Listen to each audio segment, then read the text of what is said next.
Hi everybody, I'm Bill Sanders and this is Watch Art Sci, the art and science of watch collection. Today we're going to take a look at Al's collection, and this is one I described as having a strong Rolex Center. But it has some, on the outliers are very interesting too. So let's take a look at it, let's get started. I'm going to start with the Cartiers, and the the first one is the Cartier Calibre de Cartier Diver. Great watch. I love that watch. It's uh, Cartier is very iffy kind of watchmaker. The Must de Cartier, the one on the upper right up there, is Must de Cartier is it's a good looking watch, but think of it, it must not Cartier on that one. And then at the bottom down there is a pretty fancy watch. It's an automatic with three subdials, and it's I think it's a Santos, I believe. Anyway, that's got it has something about the 4 o'clock, I guess, 4:30. It has a little date window. It's somewhat hard to see. That's a very fancy watch for certain types of occasions. Okay, but that must the Cartier Calibre de Cartier is a very cool watch. I like it. I like that choice that Al made in that one. All right, let's go on. This next group of watches, it's funny is that I end up really liking the ones that I'm surprised about. First of all, is this Jacob and Company Five Continents. Love that. It's got four subdials with Los Angeles, New York, Paris, and Tokyo. You say, wait a minute, I thought this says five continents. Well, the main one is your fifth continent. Cool watch. It's just uber cool. I love watches like that. Look at the crowns on that thing. It's got five crowns too for setting each one of the five different times on that. That's a wild watch. I tell you, it's just more fun.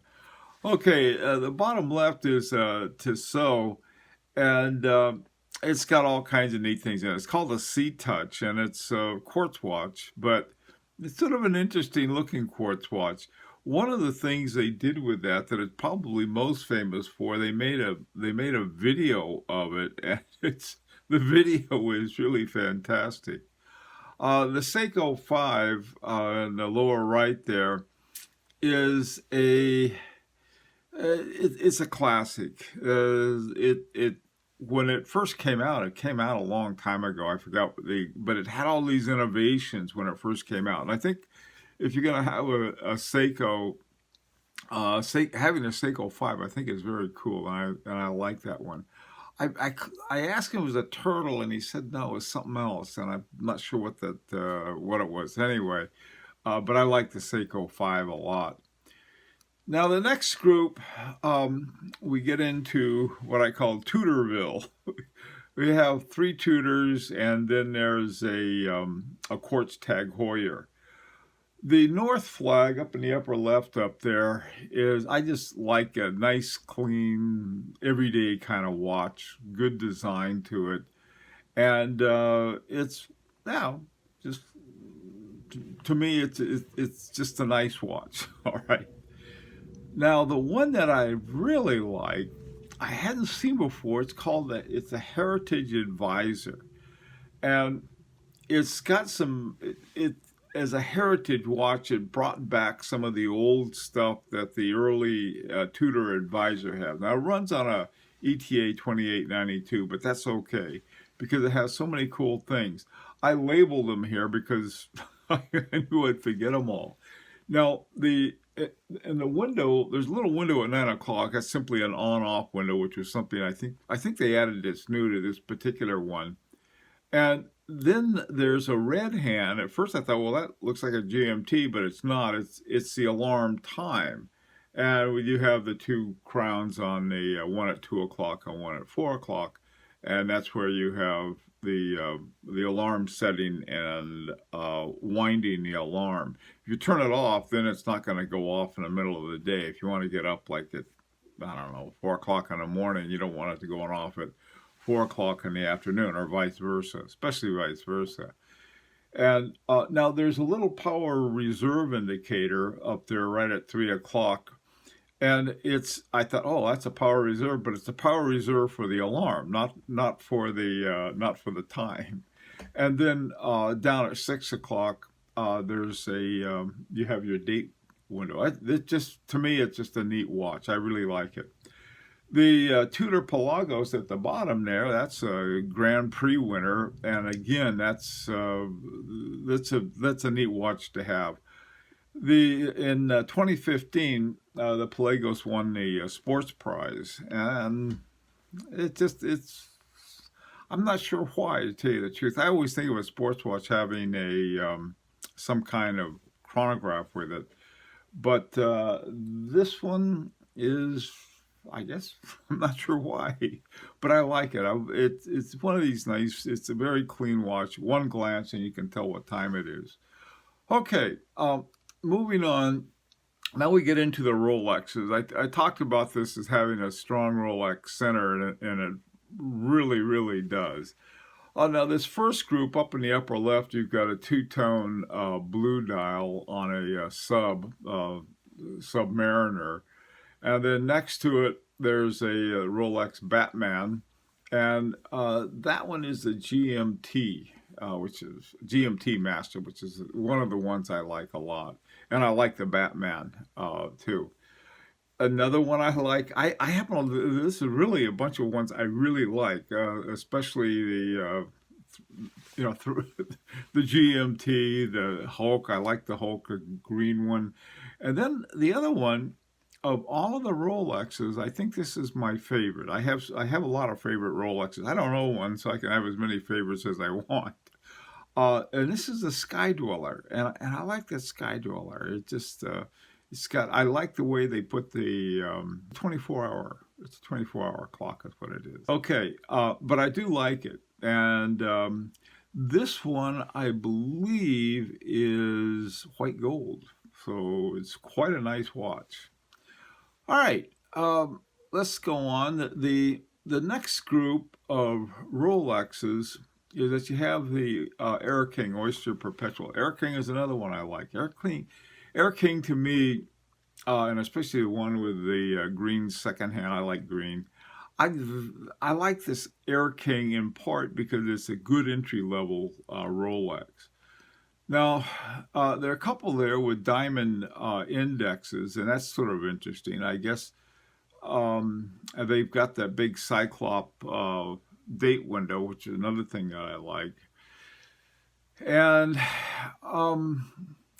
I guess this would be for a certain kind of formal fancy occasion, but sort of like a sports kind of fancy occasion.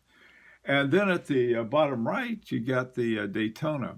And that is the special watch, I think. I like Daytona. Daytona is another one. You know, I've been saying I don't have a Rolex. And I keep saying, oh, I like this one, and I like this one. One of these days, I'll find the one I like. The one I really like is the Cellini Prince. And who knows? All right, let's go on. Now, this next group of watches are sort of you're getting into your high horology. The Chopard, I'm not sure about the movement or anything else, and I know that they came up with a Heritage LUC, which is a very nice watch. This one, though, with the gold case and the tonneau shape, to me, just a classy looking watch. Next to it is a little black Hublot. Hublots they get a lot of grief. A lot of people hate Hublots, and I'm not sure why. I don't like the looks of them or something like that. This is they've won quite a few Grand Prix awards. They've done more than I think most people realize. And this one is just sort of a, all right, here's a black one with white indexes. Take it or leave it. Nothing too fancy about it, but it's sort of cool in its own way. Luminor. Here's a Panerai with a lot of lume on it, which is not unusual for a Panerai. It's called a Panerai 88. And it's also got a Cyclops window. I didn't know they had Panerais with Cyclops windows on it. Now, next to it is a travel time watch, and it's got two crowns, one at the usual place, the 3 o'clock. Then it's got another one about 10 o'clock. And that's for choosing, if you look at the bottom, down around 6 o'clock, you point to a different city that you're going to set your second time to. So it's a type of dual time, and it's part of world time kind of watch. It's a interesting compromise. I'll put it that way, and I sort of like it. I really do, because you can take a glance at it. There's some coding that they have. There's a little line there, and I think if they have an X in it or they have this in it, it means that they have daylight saving times. Interesting, Jaeger-LeCoultre. Okay, excuse me. All right, this next group is where you really hit the top up here with Audemar Piguet. There are 3 Audemar Piguets, 2 Royal Oaks, and 1 Royal Oak offshore. The one with the green rubber bracelet is the offshore. What can I say about it? There are a lot of Audemar Piguets that are Royal Oaks or Royal Oak offshores. And I like all 3 of them. The one I like the best, though, is the one up at the upper left, where the white dial on it with 3 subdials. It's a chronograph. I also like the one below it, but I like the Royal Oak, the plain Royal Oak with a white dial. Just easier for me to see. But this one is pretty clear, and it's a good-looking watch. My favorite Royal Oak is the simplest one. Okay. Now, next to it is a Kalpa. Love that watch. One of the things, here's my Kalpa. I just happen to have it handy. The thing about these watches, they're incredibly good buys, and they have a exhibition window, which I'm like, see what you're getting. But one of the things that I haven't talked about, and you can see it on this watch, they have the best bracelets, really good bracelets. They're a heavy guys kind of watch, and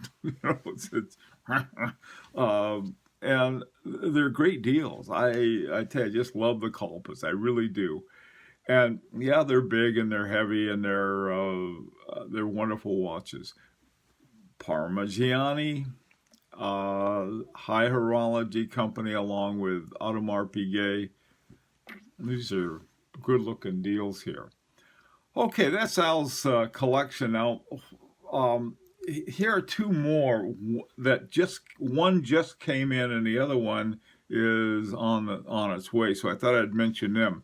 The one that just got in is a really, really interesting Girard-Perregaux called a Ferrari 375 Miglia, which I always thought, wasn't that Chopard that had that? Anyway, this is sort of an interesting one. This was a limited edition to 250 units of this watch. It's 18 karat rose gold, gorgeous watch. Really a very nice one. Now notice that if you can see it, there's it's one of the mono pushers, and so on top of the crown you have your you can start up your chronograph with that. Interesting watch. Now the final one, this one is on the way. The watch is in the mail. Is the Glashütte original 70s chronograph panorama date caliber 3702. This is Al's first German watch, and I think it's a great choice. and it's got a date window with a giant date that's easy to see. It's got a couple subdials and a power reserve indicator at the 9 o'clock subdial. And I'm not sure whether Al got the one with the uh, bracelet or they come in two ways. You either get a rubber strap or a bracelet with it. So I thought, well, I'll put that in. Now, here you have this really interesting collection, and one of the things is, what would you recommend for something like this? And to tell you the truth, it's easy for me. What I think this could use is a nice plain dress watch. Something like a Patek Philippe, Calatrava, a H. Moser Endeavor, Vacheron Constantin Patrimony. And I think in just this last Friday, just the other day, in the most recent video before this one, there was a Jules Audemar. That would be another one. Just something that you would get dressed up and wear. It doesn't have any complication with it. Just a time only. This would be another one too. I love this one. This is my H. Moser Henry double hairspring. But you've got watches that are sort of like this. I would suggest one of the round ones. Trying to think of another one that might. Chopard has a number of nice ones. One of the most beautiful Girard-Perregaux I saw was one of our subscribers had one in gold that was just clean as a whistle. Beautiful watch.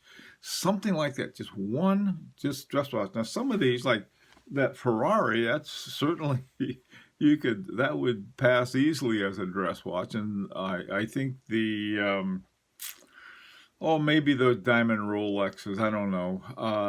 They still look a little what I would consider for, I don't know, they're a little noisy, I'll put it that way. Okay, but otherwise, heck, look at this collection. You got all these great Rolexes. You have 3 really nice Girard-Perregaux, Parmigiani. And now you just got the Glashütte original. It's a very cool collection. Another thing I got to suggest too, I was looking at all of these things. I'd probably slim it down some. Because with that many watches, I would go for fewer and higher. I would keep one of the Cartiers, the one with the. And some of the other ones, if you could, the Tudor Pelagos and the Tudor Advisor, I think are 2 really cool Tudors. The Tissot C-Touch, I don't know. The one I would really keep was a Jacob & Company 5 Continents. And then take a look at your Rolexes and say, do any of these look exactly alike? If they do, and if you want them both, hang on to them. But I think that here you have a chance, I think, to do 2 things, is consolidate and start moving up a little. Not that you haven't started already. The Parmigiani and those Audemar Piguets are really pointing in the right directions. Okay, well, that's it. Naturally, I'd like to hear your opinion and what you think and any suggestions that you might have. One other thing I didn't mention, a nice, since you like Rolexes so much, I didn't want to say this because you have so many, but a Cellini, there's just sort of a nice plain Cellini. That'd be pretty too. That'd be a nice one. You've got all kinds of choices. All right, so let's hear your suggestions, and also too, this is an invitation to subscribe if you'd like. And until next Friday, this is Bill Sanders for Watch Art Sci, the art and science of watch collection.